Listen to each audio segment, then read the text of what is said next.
When creating email content, there are a lot of things to take into consideration. The content can be the determining factor of whether your email gets delivered or gets caught into a spam filter. It can also contribute to whether the recipient opens or clicks your email.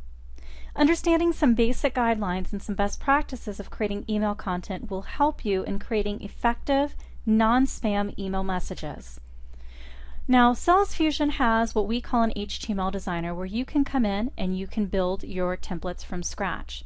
Understanding some of the basics and how to design your actual content will help ensure that it gets delivered to the most people as possible.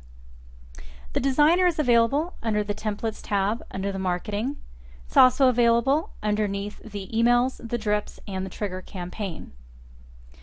To begin utilizing it, you can either choose to import an HTML file, you can slurp using our slurp feature, you can manually create, or you can code in raw HTML. If I were to import an HTML file, I would import down here where it says Import HTML. I would find my HTML or HTML file and insert it.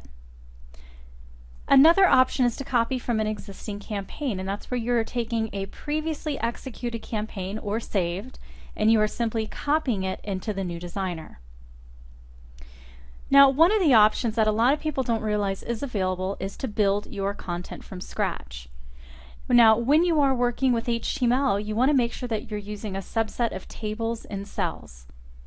Using this insert table function in your first row of design icons, you would grab your first square in the upper left-hand corner, which is a 1 by 1 square. This is going to be the table. Now, you always want to have a set width in pixels, not percentages, to determine how wide and how high that table is going to be. A standard default best practice is between 600 and 800 pixels. So I'm going to go ahead and choose right in the middle. And under here where it says width, I'm going to enter 700 pixels. And you can see that my cell grew. Now, you can also set a height for this particular table as well, but I usually leave that alone because as I create and add to it, you can see that that table is going to grow. So we're going to go ahead and we're going to add in our cells. The cells are the different areas that you're going to be creating. I recommend that you have your bullets in a separate cell. If you have multiple images with different alignments, you have those in a separate cell as well. And that will help you control the alignment as well as the overall image of your content. You do have to pre-think it a little bit, so I'm just going to do 2 by 2. It gives me 4 cells here. You want the total width of the cells to equal the same width as your table. So if these were going to be exactly the same, it would be 350 width here, 350 width here, which would equal 700. Most commonly, you'll have a side pane, and then you'll have a bigger area. So I'm going to make my first cell 500 wide, and then my second one will be 200 wide, and that will equal my 700. Now, even though this bottom row grew when I set my properties for the first row, I still have to set it for the second row. So I'm going to go ahead and enter 500 here, and I'm going to go ahead and enter 200 here. What is the importance with setting set pixels for the width? And the reason for that is because if an image or something larger than that pixel size were to be put in, it has constraints on it where it's not going to be able to be any bigger than that cell width that you set. Percentages do allow the images to grow if they go beyond that, so that is why I like set pixels. You can also utilize this and you can say I'm going to right click, and you see we have the same options that you would commonly see inside of a Microsoft Word document. Insert row above, row below, delete row. You can merge the cells, so if I wanted to make this one big cell here, I could say merge cells horizontally, and now I have one big area. If I have one big area, then I need to change this to 700 because again, it needs to be exactly the same that I have as my table. You can then come in here and utilize our Media Manager or Image Manager, add in your own images, or grab an existing image and say Insert. You can also come down and begin typing in some text here. So I'm going to say that this is my text, and we'll just type in text here. And maybe I want another image over to the right hand side. Again, I can come to my image manager, I can upload, create a whole new image, or I can grab one that already exists. So we'll grab this one here and say insert. Now you see how this image was much larger. I can grab this and I can move it down to the set pixels, or if I chose, I could right click and go to properties and say I don't want it to be any wider than 200 pixels, and you can click on this link and it will keep the ratios accurate so that the image is not distorted.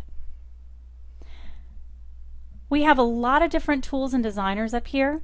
We have a Flash Manager, we have a Media Manager, we have Insert External Video, many different options very similar to Word documents, as well as stripping out.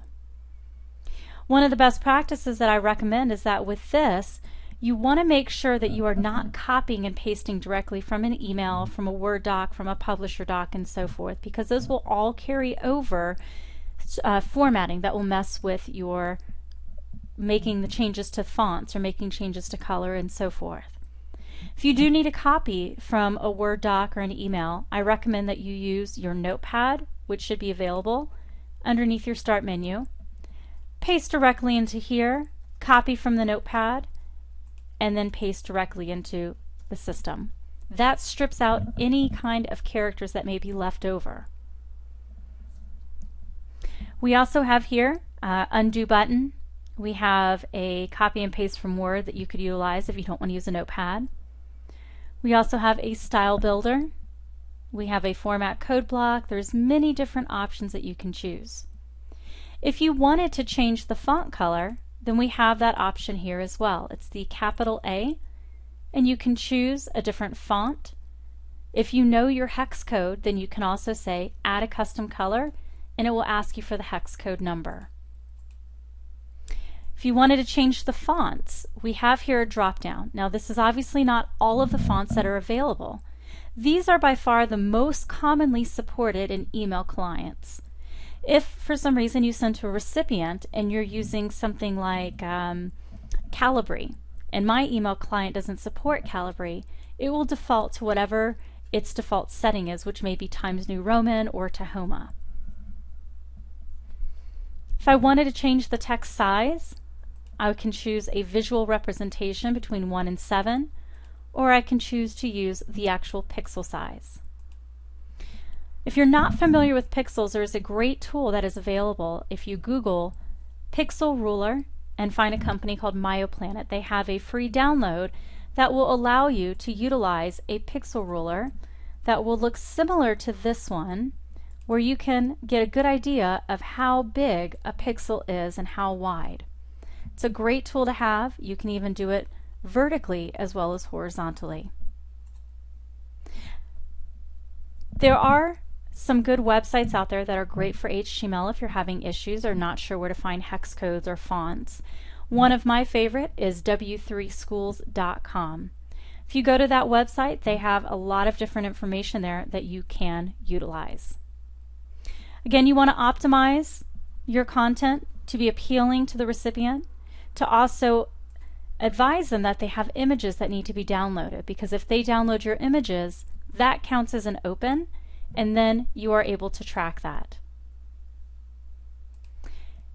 Keep refining your HTML design and your content. It's a never-ending process of 1, creating a branding for yourself, as well as 2, creating custom content that people will continuously be interested in.